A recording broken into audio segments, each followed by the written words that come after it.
কি দিয়া বুঝাইতাম? আম পাতা জাম পাতা বড়ই পাতার কোনো অভাব নাই। কোনো পাতা দিয়া গরম জল করে না, বড়ই পাতার পানি দিয়া কেন গরম জলটা করে? আম পাতা কি দোষ করলো, জাম পাতা কি দোষ করলো, বড়ই পাতা দিয়া কেন গরম জল করা হয়? এই কথা দিয়ে কোনো মৌলবি কয় না। লাল কাপড়, নীল কাপড়, হলুদ কাপড়, কত কাপড় দেখলাম, কবরের কাপড়টা কেন ভাইজান সাদা? এই সাদা দিয়া কেন দাফন করা হয়? এই কথা দিয়ে পৃথিবীর কোন মৌলবি কয় না রে। এ আমার যুবক,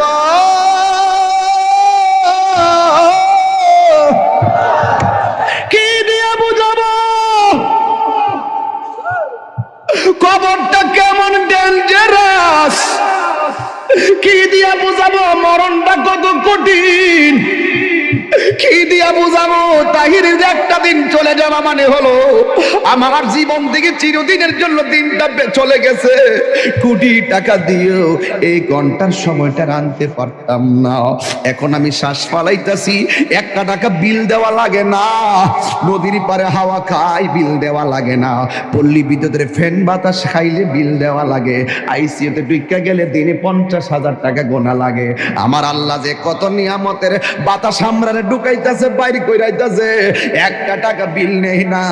আল্লাহ কয় বিল লাগতো না, শুধুমাত্র তোরা 5 বার আইসা কপালটারে মাটির মধ্যে লাগাইয়া দিবি। সুবহান রাব্বিয়াল আলা বলবি।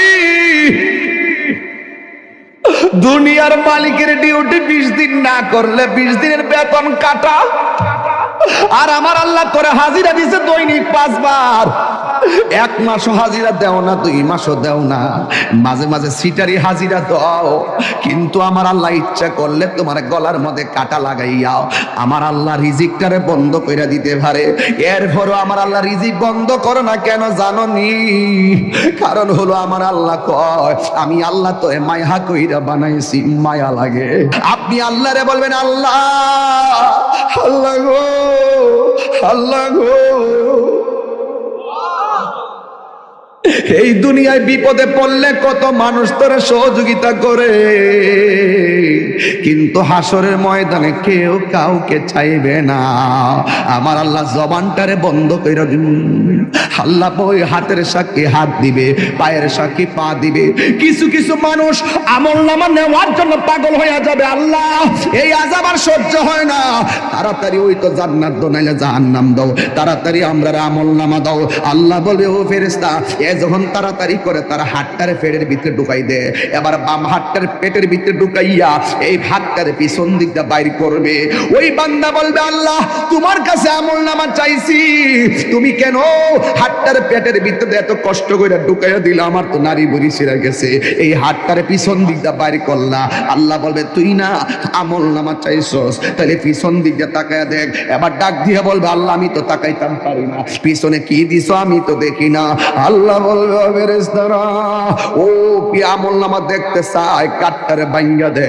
এবার গাটটা ভাঙ্গা পিছন দিকটা ফিরাইয়া দিব, তাকায়া দেখবো তার হাতের মধ্যে জাহান্নামের টিকিট। হায় রে, অনেক মানুষ আল্লাহর কাছে হাসরের মাঠে পানি চাইব,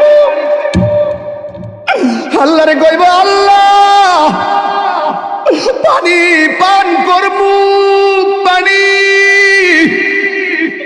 আল্লাহ বলবে নাফরমানদের জন্য জাহান্নামের নিচ থেকে পুষ তুল, পুষ তুইলা দে পানি পান করার জন্য। জাহান্নামের নিচ থেকে পুষ তুলে দেওয়া হবে। ওই পুষগুলো তারা খাইতে থাকবে, সাথে সাথে জিহ্বাটা গলে পড়ে যাবে। আবার খাবার চাইবে, জাক্কুম নামক ফল দেওয়া হবে, গলার মধ্যে যাইয়া আগুনের কুণ্ডলিপি হয়ে যাবে। এই জন্যই তো মানুষের চেহারা দিয়া কাউরে আল্লাহ দোজকি দিবে না। এই জায়গার মধ্যে পশু পাখির চেহারা লাগাইয়া দোজকি দিবে, কারণ এই চেহারাটা হলো আল্লাহর কুদরতি রহস্য। কথা বলেন ঠিক কিনা? মানুষ হলো আল্লাহর রহস্য। ও যুবক, এই মানুষই আল্লাহ দুনিয়ার দিকে নিব, কত বাহানা কইরা নেয়। ইমানদারের রূহটা যেই মাত্র নিয়ে যাবে, আল্লাহ একটা ফেরেশতারে ডাক দিয়ে বলবে, ফেরেশতা জান্নাত থেকে একটা সাদা কাপড় ল, একটা সাদা কাপড় লইব, সাদা কাপড় লইয়া বলবে ইমানদারের কাছে যাও। রূহটা আজরাইলে বের করার সাথে সাথে ওই রূহটারে তুমি কাফন দিয়ে বাইন্ডিং কইরা ফেলাইবা। ও যুবক, এমন ভাবে রূহটারে বাইন্ডিং করব, এমন ভাবে বাইন্ডিং কইরা আসমান দিকে উড়াইয়া লইয়া যাইব, দেখতে তো বড় ভয় লাগে।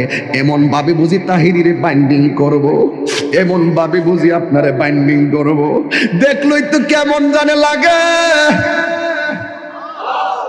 দেখলেই তো কেমন জানে লাগে।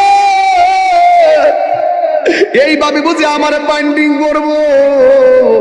আল্লাহ বলে, আজরাইল, হো আজরাইল, রূহটা লো।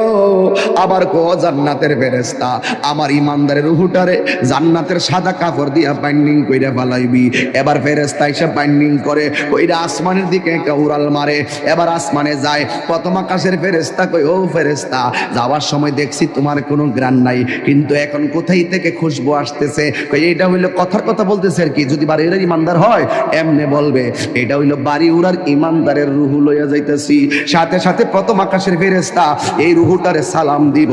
এবার দ্বিতীয় আসমানে গেলে সালাম দিব, তৃতীয় আকাশে গেলেও সালাম দিব, চতুর্থ আকাশে গেলেও সালাম দিব, পঞ্চম আকাশে গেলেও সালাম দিব, ষষ্ঠ আকাশে গেলেও সালাম দিব, সপ্তম আকাশে গেলেও সালাম দিব রে বাবা। এবার যাওয়ার পরে আমার আল্লাহ ডাক দিয়া কয়, ও ফেরেশতা, আর সামনে নিস না, আমি আল্লাহ ইমানদারের জন্য একটা বাড়ি বানাইছি। আর সামনে নিস না গো, আমি আল্লাহ একটা বাড়ি বানাইছি। ওই বাড়িটার নাম কি? বাড়ির নাম হলো, কোরআনের ভাষায় হলো ইল্লিন। এই রূহটারে ইল্লিনে রাইখা দে, আর এই দিক দিয়া বাড়ি উড়ার এই আমার বাবার বডিটারে বাইন্ডিং করবার লাইগা বাড়ি উড়ার দোকান থেকে সাদা কাপড় আইনা বডিটারে বাইন্ডিং করলো। মানুষ আইব রে, এক নজর দেখিতে মানুষ আইব রে। বিষয়টা দিছেন খুব কঠিন। মানুষ আইব রে, এক নজর দেখিতে মানুষ আইব রে।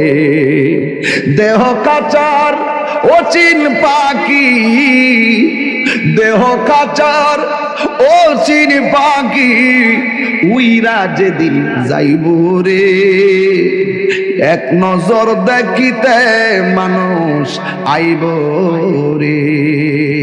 আমার যুবক ভাইরা,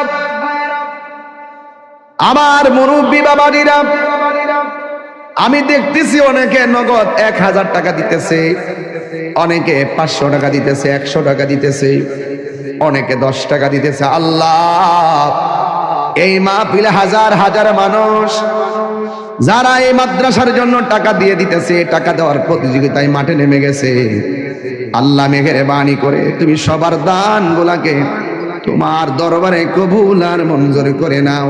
জোরে জোরে বলো না আমিন।